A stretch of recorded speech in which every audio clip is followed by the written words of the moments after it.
रमेश मुंबई की एक झुग्गी बस्ती में रहने वाला एक साधारण लड़का था। उसके पिता सड़क किनारे चाय बेचते थे और माँ लोगों के घरों में काम करती थीं। परिवार की आर्थिक हालत इतनी खराब थी कि कई बार रात का खाना भी नसीब नहीं होता था। लेकिन रमेश की आंखों में एक सपना था, बड़ा आदमी बनने का सपना।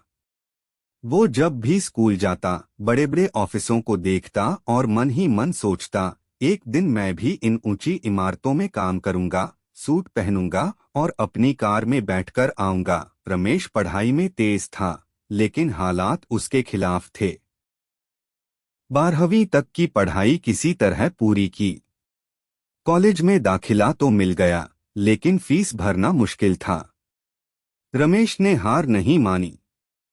दिन में कॉलेज जाता, शाम को बच्चों को ट्यूशन पढ़ाता और रात को एक होटल में बर्तन धोता। यही उसकी जिंदगी थी, संघर्ष, मेहनत और सपना। लोग उसका मजाक उड़ाते थे। कहते, इतनी मेहनत क्यों करता है? गरीब पैदा हुआ है, गरीब ही मरेगा। लेकिन रमेश के दिल में आवाज थी, मैं पैदा भले ही गरीब हुआ हूँ, लेकिन अपनी किस्मत खुद बनाऊंगा। कॉलेज के बाद रमेश ने मोबाइल रिपेयरिंग का कोर्स किया। एक पुराना लैपटॉप उधार लेकर यूट्यूब पर वीडियो देखकर उसने खुद मोबाइल रिपेयरिंग सीखनी शुरू की।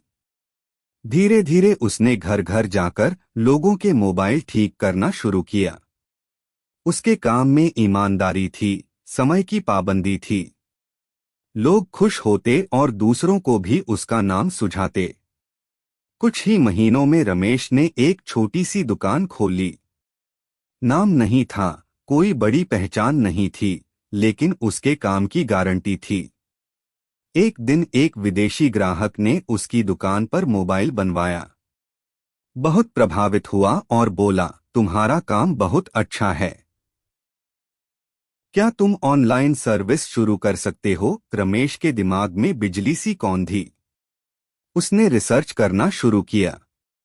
खुद से एक वेबसाइट बनाई, सोशल मीडिया पर अपने काम के वीडियो डाले और door to door mobile repairing service शुरू कर दी।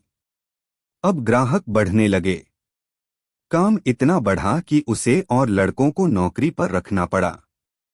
वो लड़के जो पहले बेरोजगार थे, अब रमेश की टीम का हिस्सा बन चुके थे। 2020 में रमेश ने अपनी खुद की कंपनी रजिस्टर करवाई, क्विक फिक्स मोबाइल्स। आज रमेश की कंपनी 5 शहरों में काम कर रही है, 40 से ज्यादा कर्मचारी हैं और कंपनी करोड़ों की वैल्यू पर पहुंच चुकी है।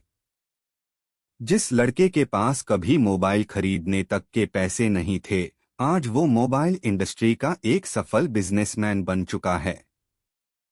रमेश की कहानी हमें सिखाती है कि सपनों को पूरा करने के लिए सबसे जरूरी चीज पैसा नहीं, बल्कि हिम्मत, मेहनत और जज्बा है।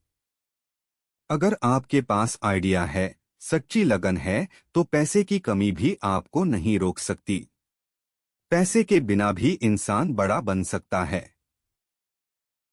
हालात चाहे जैसे भी हों, सोच बड़ी होनी चाहिए।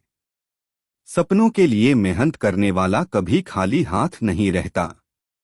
अगर आपको यह कहानी पसंद आई हो, तो इसे दूसरों से जरूर साझा करें। कमेंट में लिखें, मैं बिना पैसों के भी बड़ा सपना देखता हूँ।